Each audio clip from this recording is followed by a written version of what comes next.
menurut ayat Quran dan hadis Nabi itu nanti ada bermacam-macam.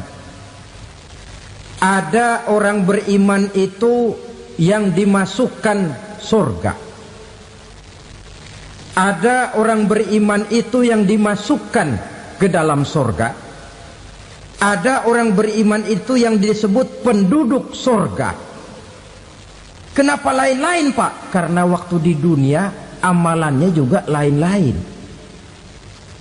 Ada orang beriman yang masuk surga. Ini paling murah tiketnya. Mau masuk surga? Kata Nabi begini, ma min abdin qala la ilaha illallah thumma mata ala dhalik illa dakhalal jannah. Kalau seorang hamba sudah mengucap dua kalimat syahadat, dia yakin dengan kebenaran kalimat itu sampai matinya, orang itu akan masuk surga. Abi Dzar yang waktu itu diajak bicara heran, ya Rasul kok gampang betul? Iya. Walaupun orang itu mencuri, iya. Walaupun orang itu berzina, iya. Biar dia mencuri, biar dia berzina, kalau dia sudah mengucap dua kalimat syahadat, dia yakin dengan kebenaran kalimat itu sampai matinya, itu orang akan masuk surga. Jadi masuk surga cukup dua kalimat syahadat, yakin sampai mati, masuk surga. Itu perkara masuk. Tapi kalau pertanyaannya diterusin, masuknya kapan, Pak? Nah, ini lain lagi urusannya. Sebab ada yang masuknya itu langsung, ada yang mampir dulu. Di sana tempat cuma dua, kalau tidak surga, neraka. Mau ke surga tapi mampir dulu, yang mampirnya jelas di neraka. Kenapa? Dalam hadis qudsi ada riwayat, nanti itu di akhirat, setelah Allah selesai mengatur penduduk surga masuk surga, yang neraka masuk neraka, Allah berkata kepada malaikat Malik, malaikat Malik, labaik ya Allah, itu bajingan-bajingan tengik, manusia-manusia durjana yang waktu di dunia tidak mau sujud, jauh dari ulama, gemar melakukan yang munkarat dan maksiat, hidup di tengah masyarakat selalu jadi bibit keonaran, kufur, sudah masuk neraka semua. Sudah ya Allah. Nah, kalau sudah, coba sekarang kamu masuk, Malik. Saya, iya, masuk neraka. Mau apa ya Allah? Kata Allah, akhriju minan nar man kana fi qalbihi misqala habbatin min khardalin min iman. Kau masuk neraka, cari di dalam neraka orang-orang yang ada imannya walaupun kecil sebesar biji zarah, angkat mereka keluar. Masuk malaikat Malik ke neraka, cari orang yang ada imannya, korek-korek. Ya repot, udah pada gosong. Yang ada imannya diangkat ke atas, yang ada imannya diangkat ke atas, lalu dimandikan di Nahrul Hayat, namanya sungai kehidupan di akhirat nanti. Cakep lagi rupanya, bersih lagi wajahnya, apel di hadapan Allah. Kata Allah, bagaimana mas? Kapok nggak sampean? Kapok ya Allah. Nah, kalau kapok, idhab fadkhulil jannah, pergi masuk surga sana. Berangkat mereka ke surga, ketemu sama teman-temannya yang udah sampai lebih dulu, yang nggak pakai mampir lagi. Terjadi dialog. Kata teman-temannya yang udah pada nyampe duluan, mas, iya, emang baru sampai? Saya baru sampai. Memang mampir di mana dulu mas? Kita sudah lama sampai di surga. Saudara buka surah Al-Muddatsir ayat 34-35. Ma salakakum fis saqar? Kenapa kamu mampir di neraka Saqar? Qalu lam naku minal musallin. Mereka menjawab, kami mampir di neraka Saqar mas, gara-gara dulunya kami waktu di dunia tidak pernah sholat. Tidak pernah sholat? Tidak pernah.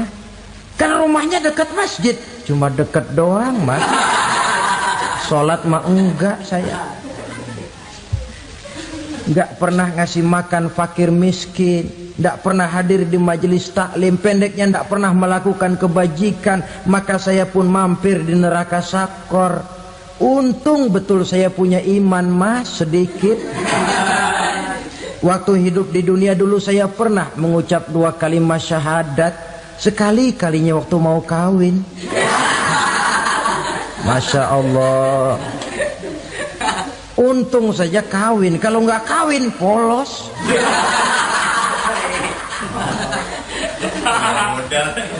Itu juga pengulu sudah setengah mati ngajarin. Asyhadu alla, asyaduaan, asyaduaan.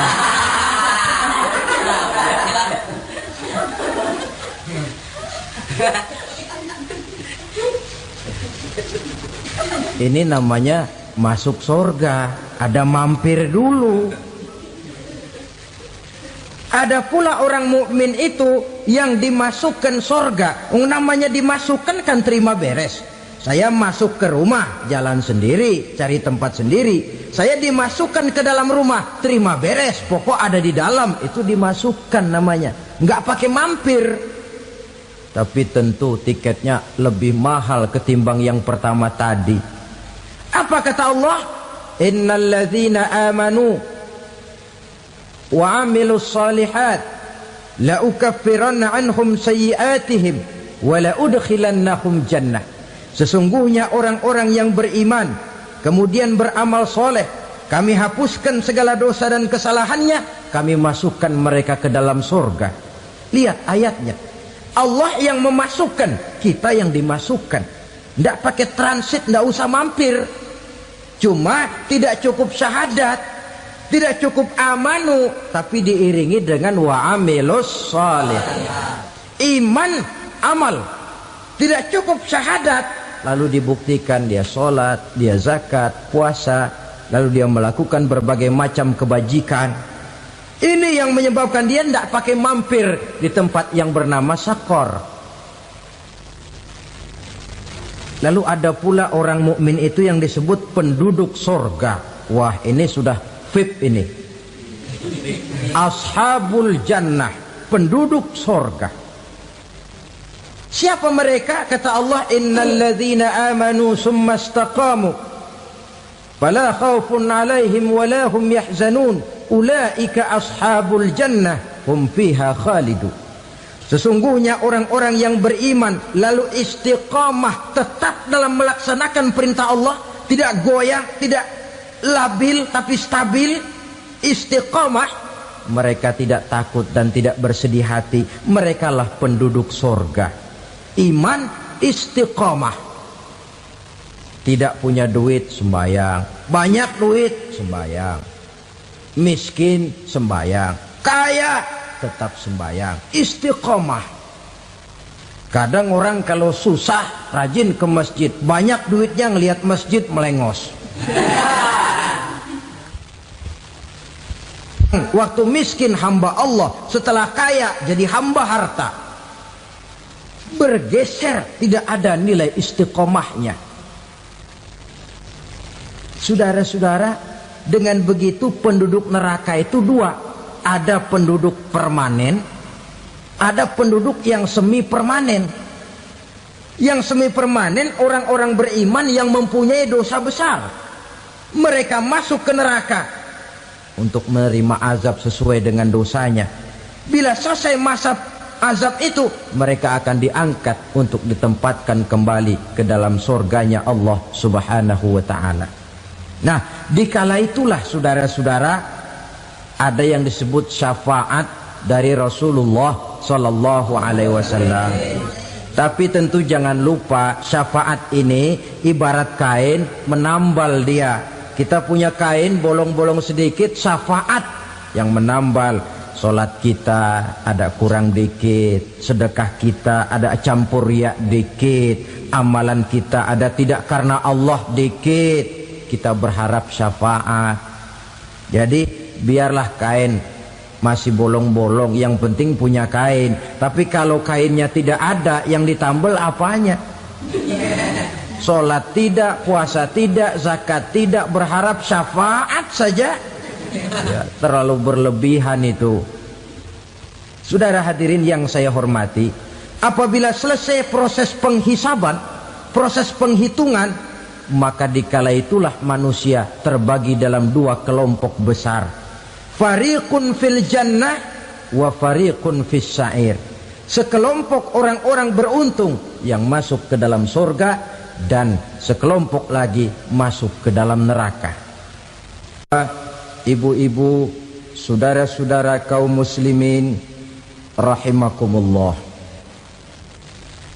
pada pertemuan yang lalu sudah saya jelaskan bahwa hidup selalu berakhir dengan kematian. Apabila datang kematian menimpa seseorang, datanglah kiamat baginya. Itu yang disebut dengan kiamat kecil. Hakikatnya mati adalah perpindahan dari kehidupan di dunia ini menuju kehidupan di alam barzakh. Menunggu kita di alam barzakh sampai datangnya saat kiamat. Entah 10 tahun, entah 100 tahun, entah 1000 tahun, hanya Allah saja yang maha tahu. Adapun orang-orang beriman yang melakukan amal kebajikan dalam kehidupan di dunia ini, masa penantian yang lama di alam barzakh buat mereka sebentar saja. Tetapi bagi orang-orang kafir yang ingkar, yang tidak beriman kepada Allah, yang hidup di dunia cuma menumpuk-numpuk dosa, tentu penantian di alam barzakh akan merupakan waktu yang sangat lama. Bukankah dalam kehidupan kita waktu itu memang relatif? Contoh misalnya, bagi pemuda-pemudi yang sedang duduk asyik memadu cinta, waktu 4-5 jam saja rasanya cuma 4-5 menit. Tenggelam oleh keasikan. Tapi buat orang yang berbaring di rumah sakit, meratap di balik-balik apa itu tembok derita kata lagu, di balik dinding-dinding penjara, sehari bagai seminggu, seminggu rasa sebulan, sebulan boleh jadi rasa setahun. Penantian yang sangat lama. Kapan kiamat itu akan datang? Ini rahasia Allah.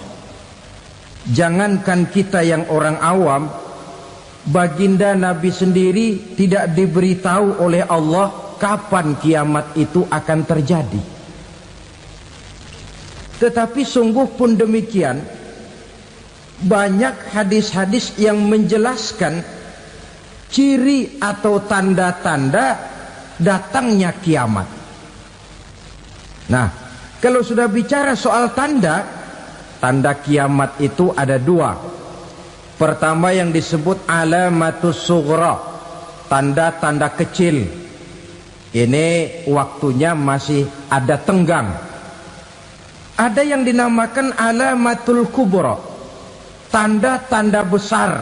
Artinya kiamat sudah diambang pintu. Apa tanda-tanda kecil dari datangnya hari kiamat itu? Misalnya kata Nabi, apabila ilmu sudah diangkat oleh Allah, artinya apabila ulama sudah banyak wafat, minat orang belajar agama berkurang, lalu kebodohan nampak merajalela di mana-mana, zina dikerjakan secara terbuka, minuman-minuman keras jadi kebanggaan, itu termasuk di antara tanda-tanda kecil terjadinya hari kiamat. Apalagi misalnya iza waladatil ammatu rabbataha, apabila budak sudah melahirkan tuan. Apa maksudnya? Ada yang mentafsirkan apabila anak sudah bisa membudaki orang tuanya. Orang tua yang melahirkan dia, yang membesarkan dia, demi setelah si anak besar jadi orang berpangkat, bertitel, berharta, berkedudukan, jadilah orang tua itu budaknya. Sehingga sering dibilang kalau orang tua kaya, anak jadi raja. Tapi kalau anak yang kaya, orang tua sering jadi budak. Apalagi munculnya fitnah yang bergelombang, timbul perang antara dua bangsa yang besar, waktu berjalan terasa sangat pendek sekali. Itu merupakan tanda di antara tanda-tanda kiamat. Termasuk di dalamnya sulit membedakan mana laki, mana perempuan. Kan kalau tanda-tanda kayak begini sekarang sudah banyak kita lihat kan. Ulama banyak wafat, penggantinya sulit. Zina dikerjakan berterang-terangan, minuman keras jadi kebanggaan, banyak anak membudaki orang tuanya, sulit membedakan mana laki mana perempuan. Kadang-kadang dari belakang kita lihat perempuan bener, begitu kita colek nengok jenggotan.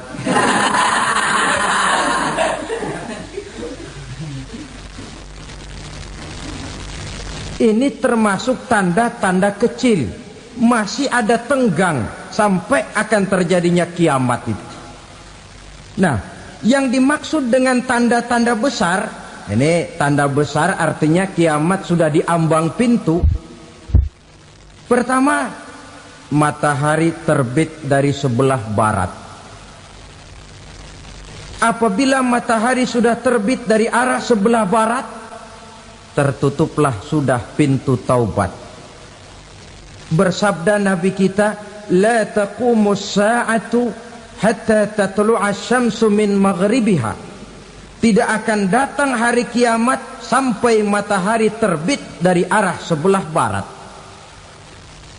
Fa iza tala'at, manakala matahari telah terbit dari arah sebelah barat, wara'ahan nasu, manusia banyak menyaksikan itu, amanu ajma'un, mereka pun lalu beriman. Yang tadinya kafir, yang tadinya ingkar, yang tadinya membangkang, setelah melihat matahari terbit dari sebelah barat, buru-buru beriman, berlomba-lomba mengucap dua kalimat syahadat. Tapi apa yang terjadi? Kata Nabi, wadzalika hina la yanfa'u nafsan imanuha lam takun amanat min qabl. Hari itu adalah hari yang iman sudah tidak berguna lagi bagi seseorang apabila sebelumnya memang dia tidak pernah beriman. Au kasabat fi imaniha khaira, atau beriman tetapi tidak pernah melakukan kebajikan di dalam keimanannya itu. Hari yang sudah kasib, hari yang sudah terlambat, beriman tidak akan ada gunanya lagi. Ini pelajaran buat kita. Sebelum sang surya terbit dari sebelah barat, sebelum nafas sampai di tenggorokan, artinya pintu taubat masih terbuka. Kalau dua hal itu sudah terwujud, nafas sudah sampai di kerongkongan atau matahari sudah terbit dari arah sebelah barat, tertutuplah sudah pintu taubat. Tak ada lagi gunanya pangkat, jabatan, harta, bahkan beriman pun dalam suasana macam itu too late, kata orang Kulon. Sudah terlambat. Matahari terbit dari arah sebelah barat. Itu tanda besar, artinya kiamat sudah diambang pintu. Lalu apalagi tanda besar? Munculnya Dajjal. Dajjal artinya pendusta-pendusta yang menyesatkan manusia. Ada dua macam Dajjal, saudara. Ada Dajjal kecil.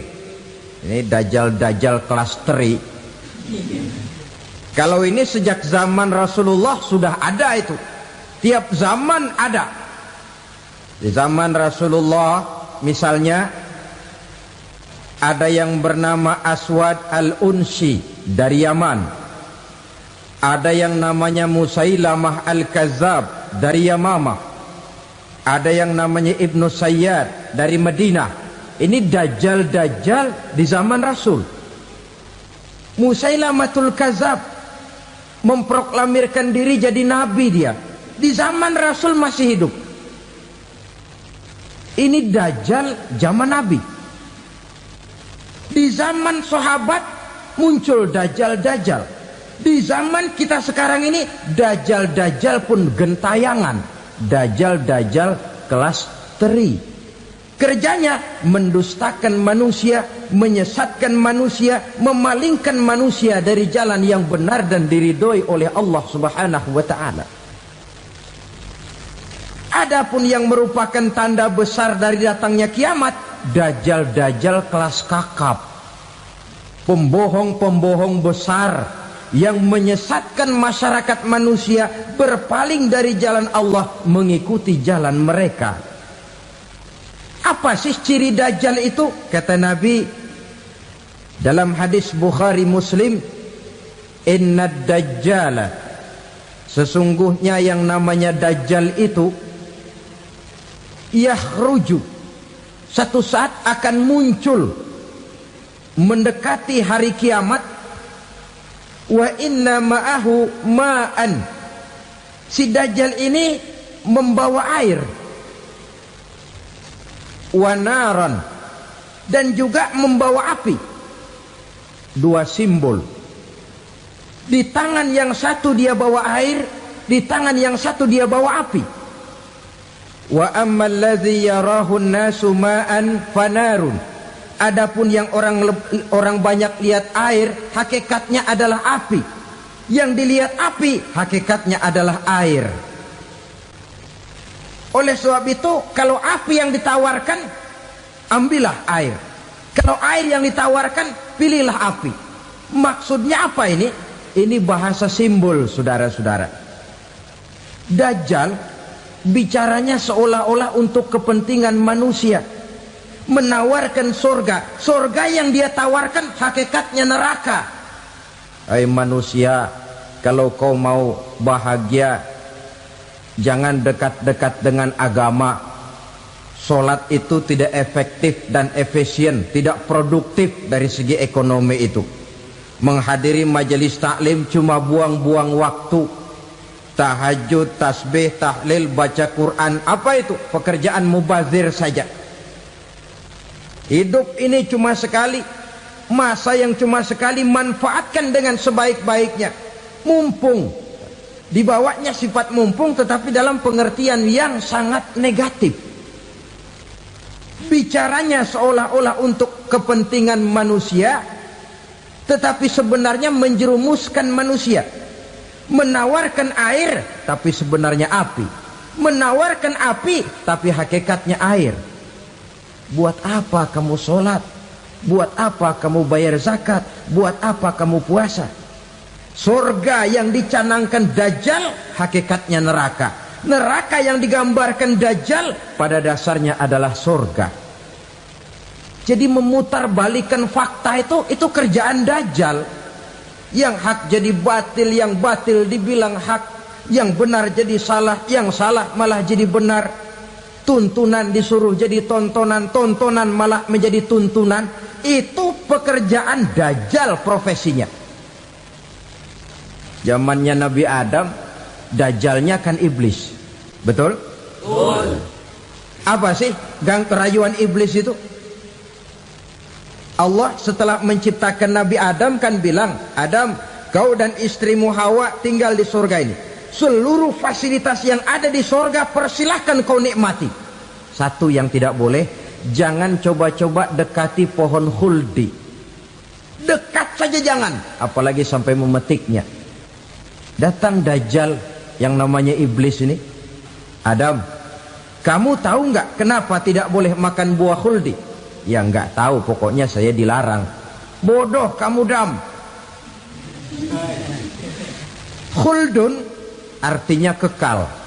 Kalau kamu makan itu buah, kau akan kekal di surga buat selamanya. Allah tidak kepengen, maka dilarang kamu makan buah khuldi. Kalau kau ingin kekal di surga Adam, makan saja. Saya bicara begini ini untuk kepentingan kamu Adam. Ini kan ciri-ciri Dajjal. Bicaranya sih seolah-olah untuk kepentingan Nabi Adam, hakikat sebenarnya menjerumuskan Nabi Adam supaya ingkar dan melanggar larangan dari Allah Subhanahu wa ta'ala. Jadi setelah muncul Dajjal, timbul kekacauan-kekacauan di masyarakat. Banyak yang terpengaruh, terpedaya dan terpesona. Termasuk mereka yang memproklamirkan diri jadi nabi. Mereka yang memproklamirkan diri jadi rasul di zaman sesudah Rasulullah wafat, itu adalah Dajjal-Dajjal.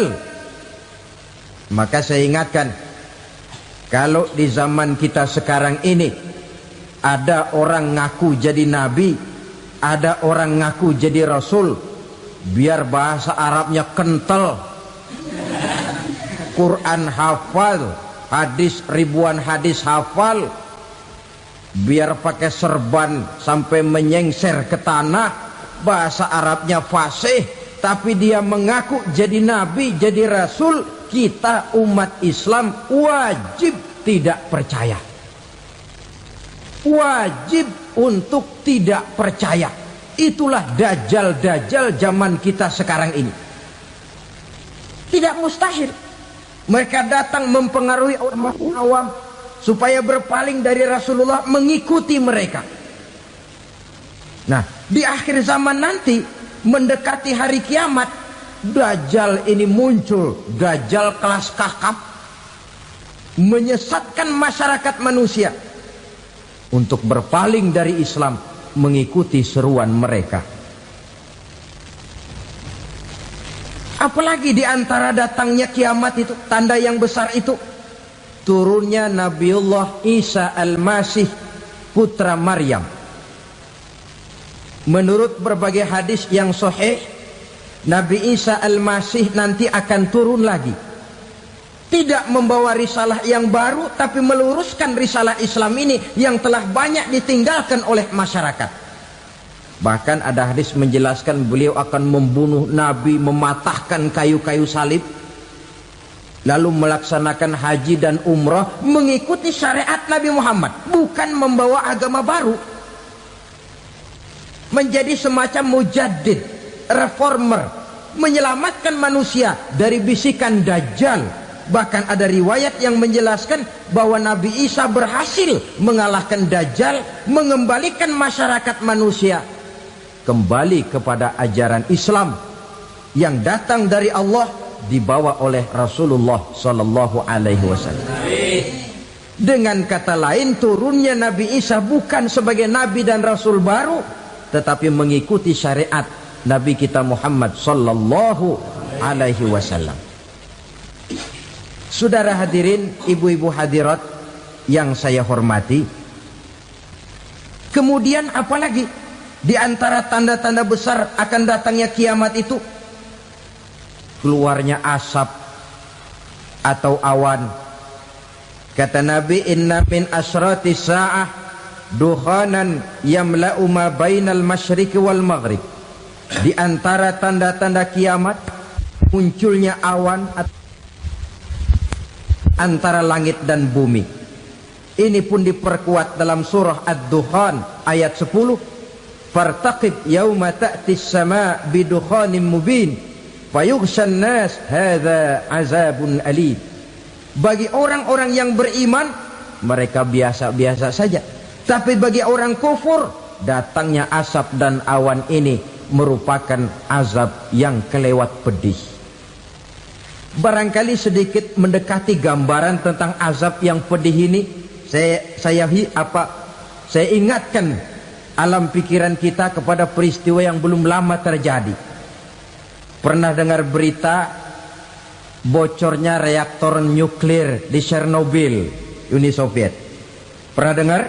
Nah, bocornya reaktor nuklir di Chernobyl yang mengakibatkan ratusan bahkan sangat mungkin ribuan nyawa. Cuma satu reaktor. Bagaimana kalau seluruh cadangan nuklir yang dimiliki oleh para negara adikuasa ini diledakkan?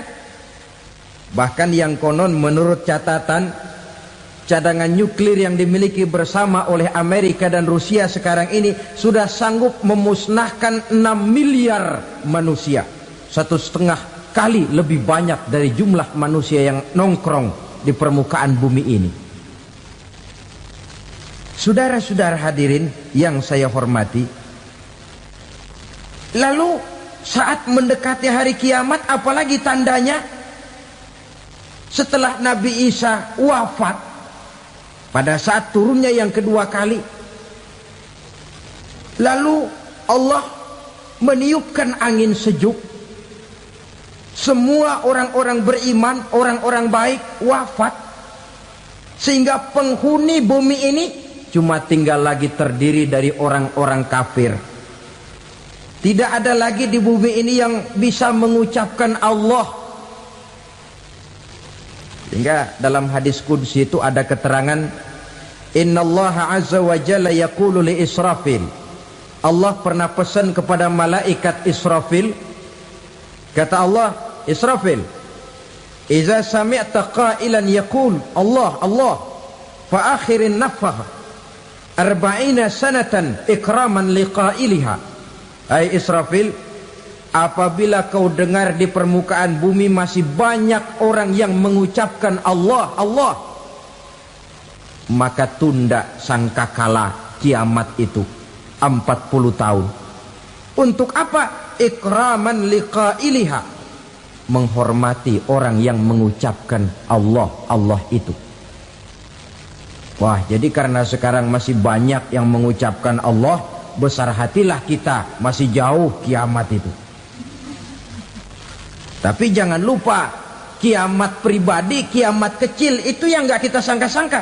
Ajal datang mencabut nyawa, itu kiamat pribadi, dan itu yang pasti kita hadapi, dan itu yang membuat kita tidak boleh bersikap main-main di dalam kehidupan sekarang ini. Saudara hadirin yang saya hormati, tidak ada lagi orang-orang muslim. Seluruh penduduk dunia ini kafir. Lalu terciptalah struktur sosial yang berlandaskan prinsip hidup semau gue. Bakal terjadilah prinsip di mana yang kaya menyantap yang miskin, yang kuat menindas yang lemah. Hidup sudah bagaikan di rimba belantara, berlaku hukum rimba, siapa yang kuat dia yang menang, siapa yang lemah menjadi mangsa. Timbul kekacauan, maksiat merajalela, munkarat menjadi-jadi, sehingga isi bumi ini penuh dengan segala macam perbuatan dosa. Tidak ada perlunya lagi alam diperpanjang temponya. Datang saat yang sudah dijanjikan oleh Allah Azza wa Jalla, maka terjadilah yang disebut kiamat kubra, kiamat besar, kiamat ancur-ancuran. Bagaimana kejadian ini dimulai? Dalam surah Az-Zumar ayat 68, Allah Subhanahu wa taala berfirman, wa nufikha fis suri fasa'iqa man fis samawati wa man fil ardi illa man sya'allahu. Maka manakala ditiuplah sangkakala, terkejutlah seluruh yang ada di langit dan seluruh yang ada di bumi. Bila saat kiamat datang, Allah perintah malaikat Israfil, Israfil, tiup sangkakalamu. Ditiuplah sangkakala oleh malaikat Israfil. Yang akibat daripada tiupan itu, seluruh yang ada di langit, seluruh yang ada di permukaan bumi terkejut. Yang ada di langit siapa? Malaikat kan. Bayangin aja kalau malaikat kaget, apalagi kita.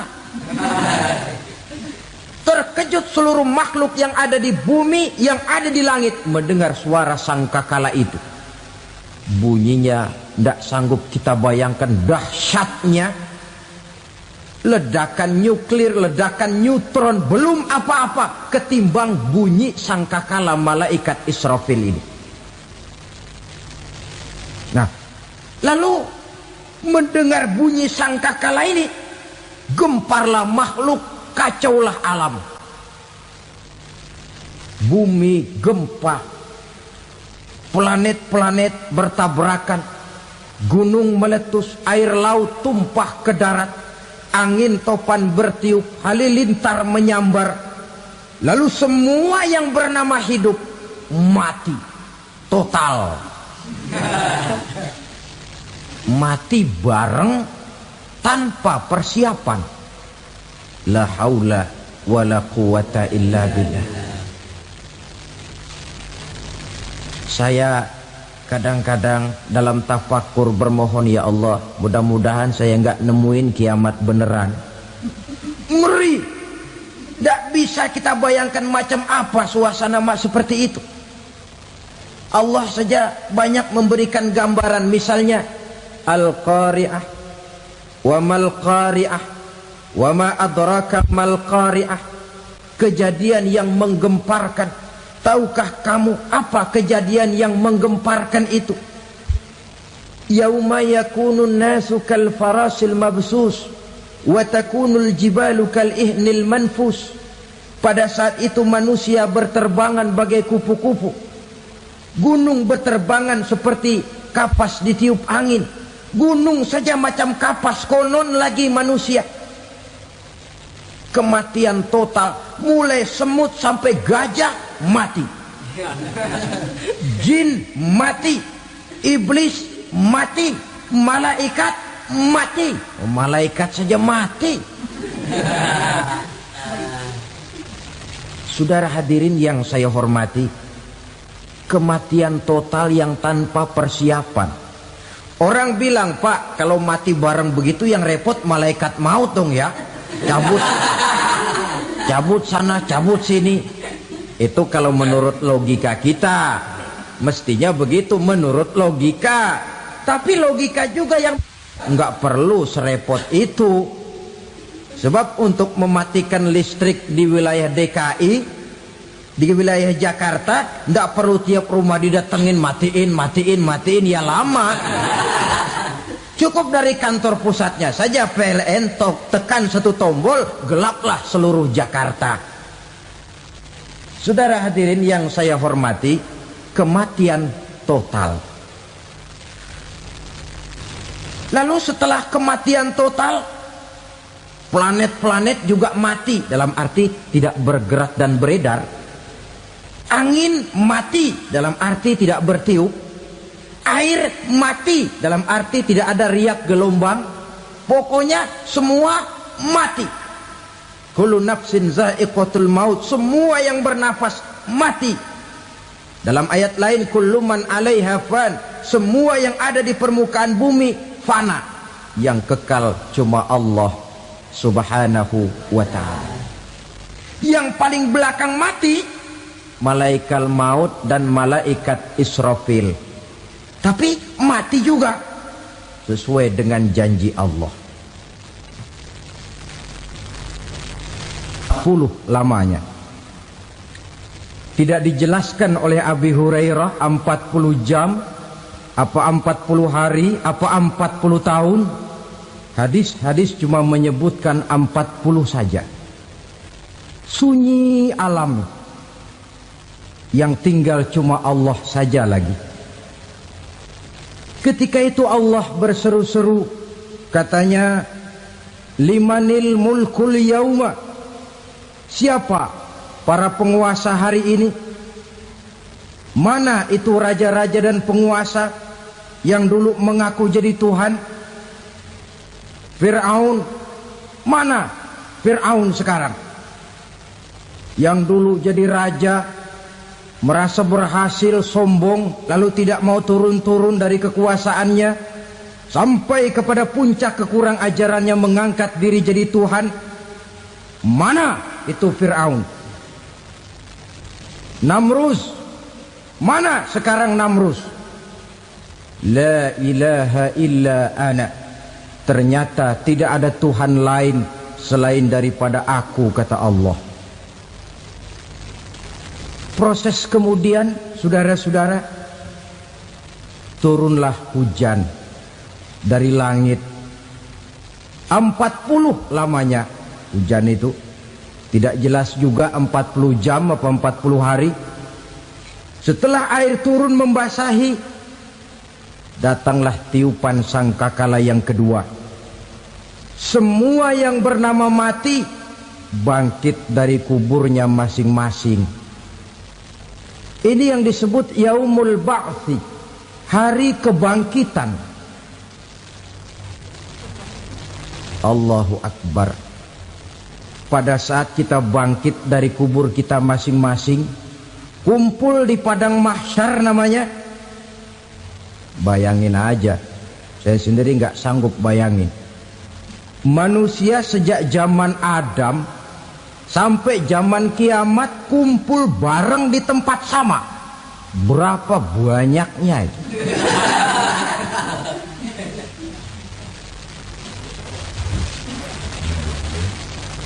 Dan yang luar biasa menurut satu riwayat, pada saat bangkit itu, Masya Allah, roman muka kita berubah, disesuaikan dengan amalan kita waktu di dunia ini. Barang siapa yang waktu di dunia amalannya itu amalan tikus, di akhirat nanti dia bangkit dari kubur, mukanya seperti muka tikus. Gagah betul badannya, tapi mukanya seperti tikus. Kenapa? Amalannya waktu di dunia seperti amalan tikus. Apa amalan tikus itu? Suka ngegeragoti barang yang sudah disimpan rapi-rapi. Orang sudah simpan uang rapi-rapi, simpan perhiasan rapi-rapi, digeragoti oleh tikus. Maling-maling, pencoleng-pencoleng, koruptor-koruptor. Itu nanti di akhirat nanti kita lihat mukanya seperti muka tikus. Oh ini waktu di dunia suka nyolong, mukanya seperti muka tikus. Barang siapa yang waktu di dunia ini amalannya itu amalan macan, dia akan bangkit nanti mukanya seperti muka macan. Apa amalan macan? Macan itu amalannya menang-menangan. Orang yang mau menang saja nggak mau mengalah. Coba lihat di hutan, kenal hutan nggak? Di hutan, raja hutan di mana-mana pasti macan. Betul kan? Betul. Padahal hutan belum pernah bikin pemilihan umum. Tapi macan tidak peduli ada pemilihan umum apa tidak, pokok saya raja. Sebab apa? Macan jadi raja itu bukan karena benar, tapi karena kuat jadi raja. Setelah dia jadi raja, rakyat hutan yang mesti dilindungi malah dimakan oleh raja macan. Kambing rakyat hutan dimakan oleh macan. Ayam rakyat hutan dimakan oleh macan. Itu nanti kita lihat di akhirat itu mukanya seperti muka macan, gagah betul. Lalu barang siapa yang di dunia ini amalannya itu seperti amalan anjing, nanti dia punya muka seperti muka anjing. Apa amalan anjing? Pertama, anjing itu kalau disuruh jaga rumah, dia tidak bisa membedakan mana maling, mana tamu. Biar yang datang maling, kalau bawa tulang, anjing kalem. Yang kedua, anjing itu akan setia kepada siapa saja yang memberinya roti. Siapa yang memberinya roti, itulah majikannya. Apa kata majikannya pasti dia laksanakan. Soal benar atau salah dia tidak peduli. Setelah anjing dapat roti, dia tidak punya pilihan lain kecuali bilang, abdi mah kumaha juragan wae ayeuna mah.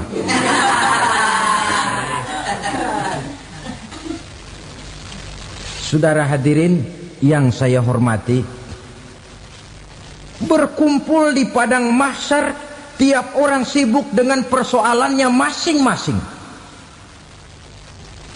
Matahari waktu itu didekatkan oleh Allah, panas luar biasa. Ada yang saking panasnya itu mencucurkan peluh keringat sampai sebatas mata kakinya. Ada yang keringatnya sampai sedengkulnya, ada yang keringatnya sampai sepusatnya, ada yang keringatnya mengalir sampai sebahunya, ada yang kelelap oleh keringatnya sendiri, sementara orang di sampingnya nggak apa-apa.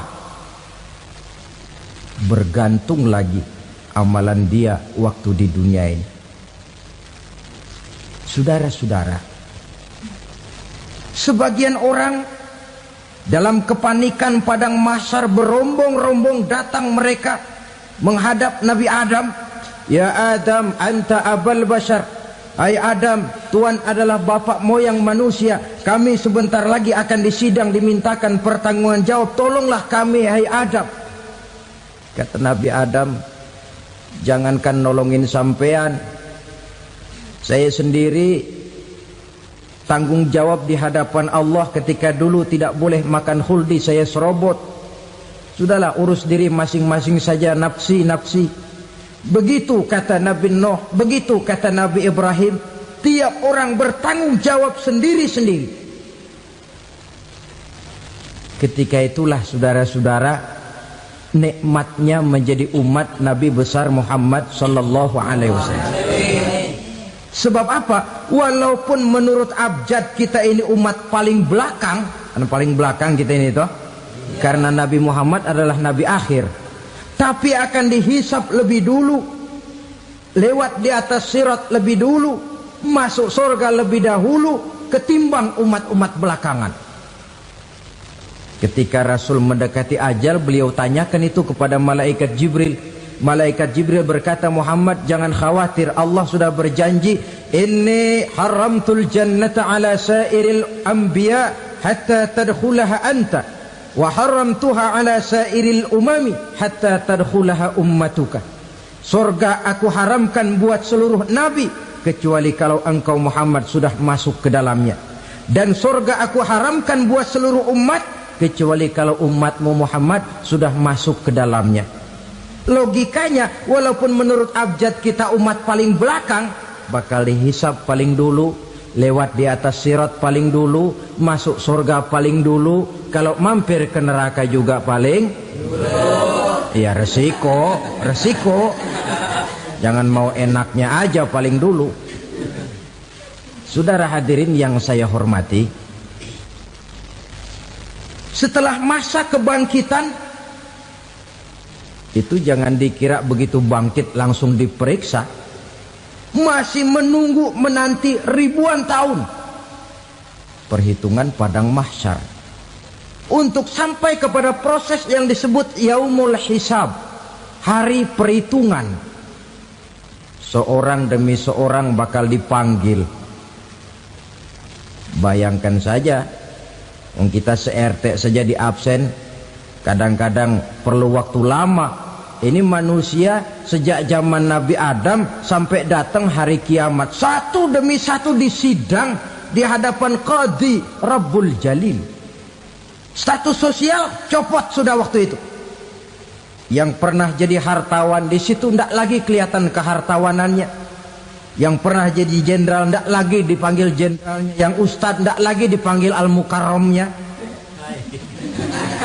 Seluruh status sosial selesai. Dipanggillah kita seorang demi seorang menghadap Qadhi Rabbul Jalil. Bagaimana proses penghisaban itu? Pertama, proses tanya jawab. Di antaranya ada hadis menyatakan, lan tazula qadama 'abdin yaumal qiyamah hatta yus'ala an arba'i khisalin. Besok di hari kiamat tidak akan bergeser telapak kaki seorang hamba sampai dia ditanya lebih dulu tentang 4 persoalan.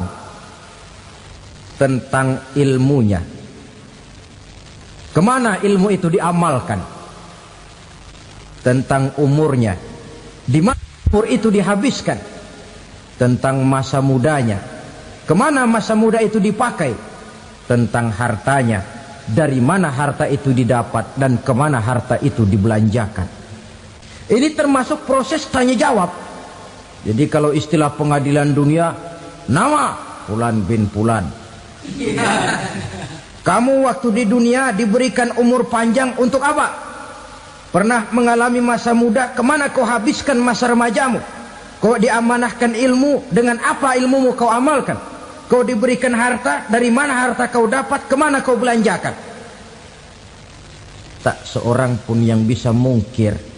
Sebab apa? Dikala itu yang menjadi saksi bukan orang. Yang menjadi saksi adalah seluruh anggota badan kita. Tangan bicara, kaki jadi saksi terhadap seluruh amalan yang pernah kita kerjakan pada saat kehidupan di alam dunia ini. Selesai proses tanya jawab, lalu diperlihatkan buku catatan kita waktu hidup di dunia ini. Jangan lupa Allah itu menyiapkan 2 superkomputer kepada kita. Sebelah ditempelin sebelah kanan, yang sebelah tempelin di sebelah kiri. Komputer itu namanya Raqib dan Atid. 2 malaikat yang apabila baik kita lakukan, refleks saja akan menulis kebajikan kita. Jahat kita kerjakan, akan tertulis. Catatan itu nanti diperlihatkan kepada kita. Waduh, alangkah malunya pada saat diperlihatkan catatan kita, buku rapot kita merah melulu. Barangkali diperiksa sambil diomelin, brengsek lo. Buku merah melulu begini, bagaimana waktu hidup di dunia? Tidak cukup diperlihatkan buku catatan kehidupan, rekaman kehidupan. Rekaman kehidupan kita secara utuh sejak terlahir sampai ajal datang merenggut nyawa. Barangkali mirip dengan video sekarang ini, di mana terekam dengan baik seluruh kegiatan kita, sejak yang sekecil-kecilnya sampai kepada yang sebesar-besarnya. Untuk kemudian kita pun menerima balasan. In khairan fa khairun wa in syarran fa syarrun. Kalau baik ya baik balasannya, kalau jahat ya jahat juga balasannya. Catatan-catatan kita diberikan. Kalau banyak kebajikannya diberikan di tangan kanan dengan cara yang halus. Kalau banyak kejahatannya diberikan dari sebelah kiri atau dilempar dari belakang. Itulah sebabnya sejak di dunia ini kita sudah mohon kepada Allah. Ketika berwudu membasuh tangan kanan, apa kita bilang? Allahumma a'tini kitabi biyamini wa hasibni hisaban yasira. Ya Allah, berikan saya kitab di tangan kanan, dan kalau saya memang perlu dihisap, hisaplah saya yang seringan-ringannya. Tangan kiri berlindung kita kepada Allah. Jangan sampai diberikan kitab di tangan kiri atau dari arah sebelah belakang.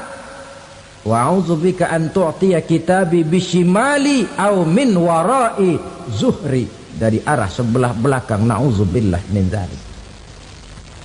Setelah selesai lewat proses penghisaban, lewat mizan, timbangan, maka yang sudah selesai dihisab itu bergeraklah menuju sirat, jembatan yang terbentang menuju surga melalui neraka.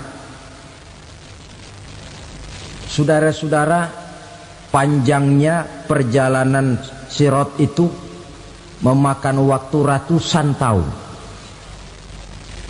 Tetapi orang yang lewat di atas sirat pun macam-macam, bergantung amalannya ketika di dunia ini. Ada yang lewat di atas sirat itu kalbarkil khatib, seperti kilat yang menyambar, lep, sudah sampai dia di surga. Cepat bukan main. Ada yang lewat di atas sirat itu seperti orang lari-lari. Ada yang lewat di atas sirat itu seperti orang jalan biasa. Ada yang sambil merangkak, ada yang sambil ngesor, ada yang sambil gelayutan, ada yang selamat sampai ke ujung ke surga, ada yang tergelincir jatuh masuk ke dalam neraka, bergantung amalannya dalam kehidupan di dunia sekarang ini. Tiap kita akan melewati yang namanya sirat ini. Saudara-saudara kaum muslimin yang saya hormati, dengan demikian mereka yang selamat melalui sirat sampai ke terminal akhir surga, mereka yang ketika dihisab ternyata banyak kejahatannya daripada kebaikannya, mereka singgah di dalam neraka. Nah, adapun orang-orang yang beriman menurut ayat Quran dan hadis Nabi itu nanti ada bermacam-macam. Ada orang beriman itu yang dimasukkan surga. Ada orang beriman itu yang dimasukkan ke dalam surga. Ada orang beriman itu yang disebut penduduk surga. Kenapa lain-lain, Pak? Karena waktu di dunia amalannya juga lain-lain. Ada orang beriman yang masuk surga. Ini paling murah tiketnya. Mau masuk surga? Kata Nabi begini, ma min abdin qala la ilaha illallah thumma mata ala dhalik illa dakhalal jannah. Kalau seorang hamba sudah mengucap dua kalimat syahadat, dia yakin dengan kebenaran kalimat itu sampai matinya, orang itu akan masuk surga. Abi Dzar yang waktu itu diajak bicara heran, ya Rasul kok gampang betul? Iya. Walaupun orang itu mencuri, iya. Walaupun orang itu berzina, iya. Biar dia mencuri, biar dia berzina, kalau dia sudah mengucap dua kalimat syahadat, dia yakin dengan kebenaran kalimat itu sampai matinya, itu orang akan masuk surga. Jadi masuk surga cukup dua kalimat syahadat, yakin sampai mati, masuk surga. Itu perkara masuk. Tapi kalau pertanyaannya diterusin, masuknya kapan, Pak? Nah, ini lain lagi urusannya. Sebab ada yang masuknya itu langsung, ada yang mampir dulu. Di sana tempat cuma dua, kalau tidak surga, neraka. Mau ke surga tapi mampir dulu, yang mampirnya jelas di neraka. Kenapa? Dalam hadis qudsi ada riwayat, nanti itu di akhirat, setelah Allah selesai mengatur penduduk surga masuk surga, yang neraka masuk neraka, Allah berkata kepada malaikat Malik, malaikat Malik, labaik ya Allah.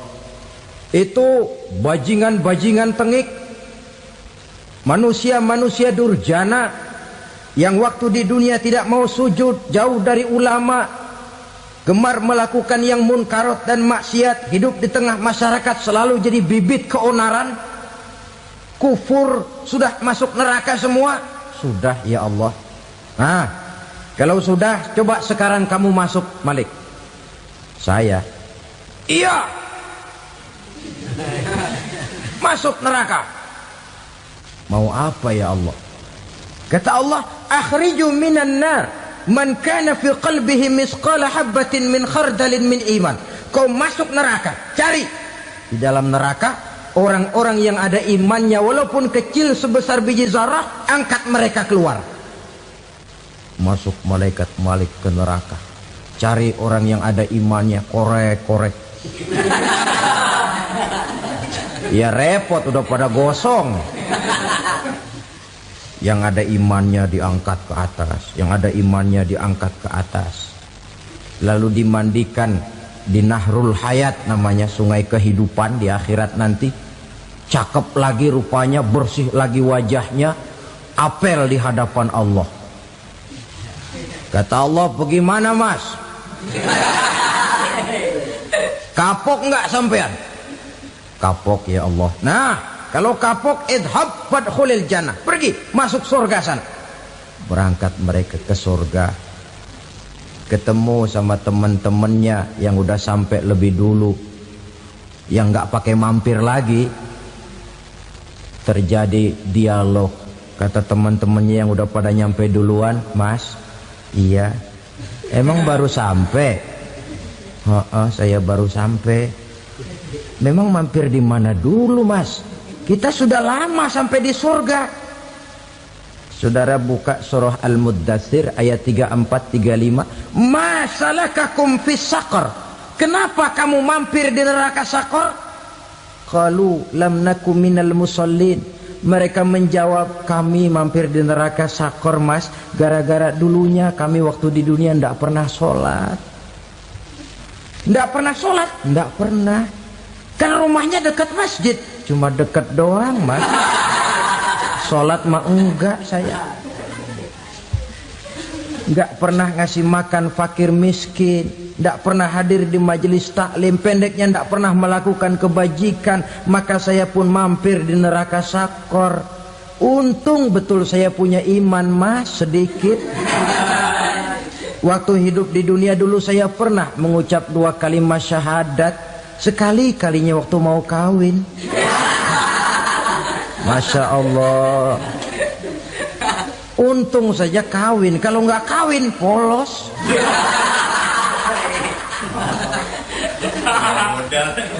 Itu juga pengulu sudah setengah mati ngajarin.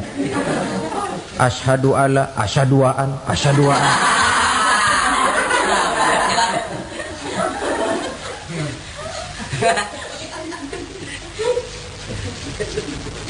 Ini namanya masuk surga, ada mampir dulu. Ada pula orang mukmin itu yang dimasukkan surga. Namanya dimasukkan kan terima beres. Saya masuk ke rumah, jalan sendiri, cari tempat sendiri. Saya dimasukkan ke dalam rumah, terima beres, pokok ada di dalam, itu dimasukkan namanya. Nggak pakai mampir. Tapi tentu tiketnya lebih mahal ketimbang yang pertama tadi. Apa kata Allah? Innal ladzina amanu wa amilus salihat la ukaffiranna anhum sayyi'atihim wa la udkhilannahum jannah. Sesungguhnya orang-orang yang beriman kemudian beramal soleh, kami hapuskan segala dosa dan kesalahannya, kami masukkan mereka ke dalam surga. Lihat ayatnya. Allah yang memasukkan, kita yang dimasukkan. Tidak pakai transit, tidak usah mampir. Cuma tidak cukup syahadat, tidak cukup amanu, tapi diiringi dengan wa'amilus salih. Iman, amal. Tidak cukup syahadat, lalu dibuktikan dia sholat, dia zakat, puasa, lalu dia melakukan berbagai macam kebajikan. Ini yang menyebabkan dia tidak pakai mampir di tempat yang bernama Saqar. Lalu ada pula orang mukmin itu yang disebut penduduk surga. Wah, ini sudah VIP ini. Ashabul jannah, penduduk surga. Siapa mereka? Kata Allah, innal ladzina amanu summa istaqamu fala khaufun 'alaihim wala hum yahzanun ulaika ashabul jannah hum fiha khalidun. Sesungguhnya orang-orang yang beriman lalu istiqamah, tetap dalam melaksanakan perintah Allah, tidak goyang, tidak labil tapi stabil, istiqamah, mereka tidak takut dan tidak bersedih hati. Merekalah penduduk surga. Iman, istiqamah. Tidak punya duit, sembahyang. Banyak duit, sembahyang. Miskin, sembahyang. Kaya, tetap sembahyang. Istiqamah. Kadang orang kalau susah rajin ke masjid, banyak duitnya ngelihat masjid melengos. Waktu miskin hamba Allah, setelah kaya jadi hamba harta. Bergeser, tidak ada nilai istiqomahnya. Saudara-saudara, dengan begitu penduduk neraka itu dua. Ada penduduk permanen, ada penduduk yang semi permanen. Yang semi permanen orang-orang beriman yang mempunyai dosa besar. Mereka masuk ke neraka untuk menerima azab sesuai dengan dosanya. Bila selesai masa azab itu, mereka akan diangkat untuk ditempatkan kembali ke dalam surganya Allah Subhanahu wa ta'ala. Nah, dikala itulah saudara-saudara, ada yang disebut syafaat dari Rasulullah Sallallahu Alaihi Wasallam. Tapi tentu jangan lupa, syafaat ini ibarat kain menambal dia. Kita punya kain bolong-bolong sedikit, syafaat yang menambal. Solat kita ada kurang dikit, sedekah kita ada campur riak dikit, amalan kita ada tidak karena Allah dikit, kita berharap syafaat. Jadi biarlah kain masih bolong-bolong, yang penting punya kain. Tapi kalau kainnya tidak ada, yang ditambal apanya? Solat tidak, puasa tidak, zakat tidak, berharap syafaat saja. Ya, terlalu berlebihan itu. Saudara hadirin yang saya hormati, apabila selesai proses penghisaban, proses penghitungan, maka dikala itulah manusia terbagi dalam dua kelompok besar. Fariqun fil jannah wa fariqun fis sa'ir. Sekelompok orang-orang beruntung yang masuk ke dalam surga, dan sekelompok lagi masuk ke dalam neraka. Matahari waktu itu didekatkan oleh Allah, panas luar biasa. Ada yang saking panasnya itu mencucurkan peluh keringat sampai sebatas mata kakinya. Ada yang keringatnya sampai sedengkulnya, ada yang keringatnya sampai sepusatnya, ada yang keringatnya mengalir sampai sebahunya, ada yang kelelap oleh keringatnya sendiri, sementara orang di sampingnya enggak apa-apa. Bergantung lagi amalan dia waktu di dunia ini. Saudara-saudara, sebagian orang dalam kepanikan padang mahsyar berombong-rombong datang mereka menghadap Nabi Adam. Ya Adam, anta abal bashar. Hai Adam, Tuhan adalah bapak moyang manusia. Kami sebentar lagi akan disidang, dimintakan pertanggungan jawab. Tolonglah kami, hai Adam. Kata Nabi Adam, jangankan nolongin sampean, saya sendiri tanggung jawab di hadapan Allah. Ketika dulu tidak boleh makan khuldi, saya serobot. Sudahlah, urus diri masing-masing saja, nafsi-nafsi. Begitu kata Nabi Nuh, begitu kata Nabi Ibrahim. Tiap orang bertanggung jawab sendiri-sendiri. Ketika itulah saudara-saudara, nikmatnya menjadi umat Nabi besar Muhammad sallallahu alaihi wasallam. Sebab apa? Walaupun menurut abjad kita ini umat paling belakang, paling belakang kita ini toh, karena Nabi Muhammad adalah Nabi akhir, tapi akan dihisap lebih dulu, lewat di atas sirat lebih dulu, masuk surga lebih dahulu ketimbang umat-umat belakangan. Ketika Rasul mendekati ajal, beliau tanyakan itu kepada malaikat Jibril. Malaikat Jibril berkata, Muhammad jangan khawatir, Allah sudah berjanji, inni haramtul jannata ala sairil anbiya hatta tadkhulaha anta, wa haramtuha ala sairil umami hatta tadkhulaha ummatuka. Surga aku haramkan buat seluruh nabi kecuali kalau engkau Muhammad sudah masuk ke dalamnya, dan surga aku haramkan buat seluruh umat kecuali kalau umatmu Muhammad sudah masuk ke dalamnya. Logikanya, walaupun menurut abjad kita umat paling belakang, bakal dihisap paling dulu, lewat di atas sirat paling dulu, masuk surga paling dulu, kalau mampir ke neraka juga paling dulu. Ya resiko. Jangan mau enaknya aja paling dulu. Saudara hadirin yang saya hormati, setelah masa kebangkitan itu jangan dikira begitu bangkit langsung diperiksa. Masih menunggu menanti ribuan tahun perhitungan padang mahsyar untuk sampai kepada proses yang disebut yaumul hisab, hari perhitungan. Seorang demi seorang bakal dipanggil. Bayangkan saja, kita se-RT saja di absen, Kadang-kadang perlu waktu lama. Ini manusia sejak zaman Nabi Adam sampai datang hari kiamat, satu demi satu disidang di hadapan Qadhi Rabbul Jalil. Status sosial copot sudah waktu itu. Yang pernah jadi hartawan di situ tidak lagi kelihatan kehartawanannya. Yang pernah jadi jenderal tidak lagi dipanggil jenderalnya. Yang ustadz tidak lagi dipanggil al-mukarramnya. Seluruh status sosial selesai. Dipanggillah kita seorang demi seorang menghadap Qadhi Rabbul Jalil. Bagaimana proses penghisaban itu? Pertama, proses tanya jawab. Di antaranya ada hadis menyatakan, lan tazula qadama 'abdin yaumal qiyamah hatta yus'ala an arba'i khisalin. Besok di hari kiamat tidak akan bergeser telapak kaki seorang hamba sampai dia ditanya lebih dulu tentang 4 persoalan. Tentang ilmunya. Kemana ilmu itu diamalkan? Tentang umurnya. Di mana umur itu dihabiskan? Tentang masa mudanya. Kemana masa muda itu dipakai? Tentang hartanya.